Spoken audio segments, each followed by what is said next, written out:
இன்று கிருஷ்ணகிரி மேற்கு மாவட்டத்தின் சார்பாக காங்கிரஸ் கட்சியின் சார்பாக 100 நாள் வேலை திட்டத்தின் பெயர் மாற்றத்தை கண்டித்தும் காந்தி பெயர் மாற்றத்தை கண்டித்தும் அவர்களுக்கு முறையாக சம்பளம் 3 மாதங்களாக வரவில்லை என்று கண்டித்தும் மத்திய அரசு பெண்களின் மீது சமூக ரீதியாக அதாவது பொருளாதார ரீதியாக தாக்குதல் நடத்ததை கண்டித்து இன்று கிருஷ்ணகிரி மேற்கு மாவட்டத்தின் சார்பாக கெலமங்கலம் ஊராட்சி ஒன்றிய அலுவலகம் முன்பு இந்த மாபெரும் தர்ணா போராட்டம் நடைபெறுகிறது.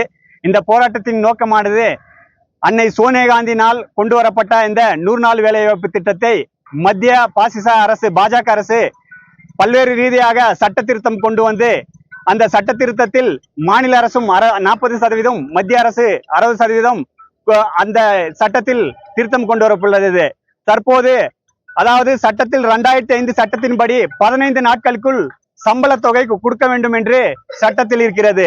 ஆனால் 3 மாதங்கள் ஆகியும் இதுவரையிலே அவங்களுக்கு 100 நாள் பயனாளிகளுக்கு சம்பளம் வழங்கப்படவில்லை.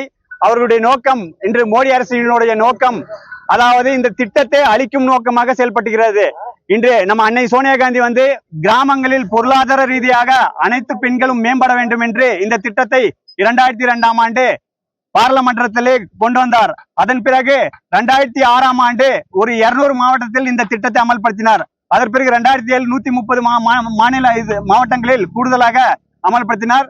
அதுக்கு பிறகு 2008ஆம் ஆண்டு இந்த திட்டத்தை இந்தியா முழுவதும் செயல்படுத்தி கிராமங்களில் இன்று சுமார் 20 கோடி மேல் இந்த பெண்கள் இந்த பணிகளை வேலை செய்கிறார்கள். அதாவது சமூக ரீதியில் பின்தாங்கிய மக்கள் எல்லாம் இதை நம்பித்தான் வாழ்கிறார்கள். அதே போன்று இதை நம்பித்தான் அந்த கிராமங்களில் வாழும் பெண்கள் எல்லாம் இருக்கிறார்கள். இதை நம்பிதான் சுய உதவிகள் கடன் பெற்று கடன் கட்ட முடியாத சூழ்நிலை உள்ளது. அதாவது அரசாங்கம் அவங்களுக்கு லோன் கொடுத்துட்டு சரியான நேரத்தில் கட்டவில்லை என்றால் அவங்களுக்கு ஃபைன் போடுறாங்க, அவங்க அக்கௌண்ட் லாக் பண்றாங்க.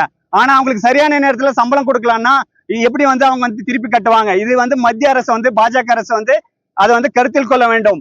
3 மாதங்கள் ஆகியும் அவங்களுக்கு சம்பளம் வரல. இந்த திட்டத்தின் நீங்க அளிக்கிற முயற்சியில தான் மேற்கொள்ளிட்டு இருக்கீங்க. அதாவது இந்த திட்டத்துல நீங்க 125 நாள் நீங்க சொல்லியிருக்கீங்க. அந்த 125 நாளுக்கு நீங்கள் அந்த திட்டத்துல நீங்க 60% கொடுக்கும்போது நீங்க ஒரு நாளைக்கு 180 ரூபாய் தான் அவங்களுக்கு கொடுக்குறீங்க. மீதி மாநில அரசு கொடுக்கணுங்கிறாங்க. மாநில அரசு 100 நாளே இன்று மத்திய அரசு அவங்களால முழுசா இந்த தமிழ்நாடு ஃபுல்லா 100 நாள் யாருக்குமே கொடுக்கல. இதனால் வரையிலும் இன்று ஜனவரி முடிகிறது. 50 நாட்களுக்கு மேலேயும் சில கிராமங்களில் வேலை செய்யவில்லை, தினமும் வேலை கொடுப்பதில்லை. அதாவது 15 நாட்களுக்குள் வேலை கொடுக்கவில்லை என்றால் அவருக்கு வீட்டிலே இருந்தாலும் அரை சம்பளம் கொடுக்க வேண்டும். ஆனா அதுவும் செயல்படுத்துறது இல்லை. நீங்க அதாவது அறுவடை காலங்களில் வேலை கிடையாதுன்ட்டு இப்ப புதிய சட்டம் போடுறீங்க. அறுவடை காலம் என்பது எது? தஞ்சாவூர் மாவட்டத்தில் நெல் அறுவடை செய்கிறார். எங்கள் பகுதியிலே கோஸ் தக்காளி டெய்லி அறுவடை செஞ்சுட்டு இருக்காங்க. அப்படின்னா டெய்லி இந்த வேலையை நிப்பாட்டிடுவீங்களா? இது முறையாக செயல்படுத்த வேண்டும். அதே போன்று இந்த 3 மாத காலமா சம்பள தொகை பாக்கி இது பண்ணணும். மகாத்மா காந்தி பேரே மீண்டும் அந்த சட்டத்தில் கொண்டு வர வேண்டும். 2005 சட்டத்துல மகாத்மா காந்தி பேரு மாற்றக்கூடாது என்பது இந்திய மேற்கு மாவட்ட காங்கிரஸ் கமிட்டியின் சார்பாக நான் கேட்டுக்கொள்கிறேன். இது மத்திய அரசுக்கு எங்களுடைய கோரிக்கை. 15 நாட்களுக்கு கட்டாயமா சம்பளம் வழங்கணும். அதுதான் பெண்களுடைய கோரிக்கை.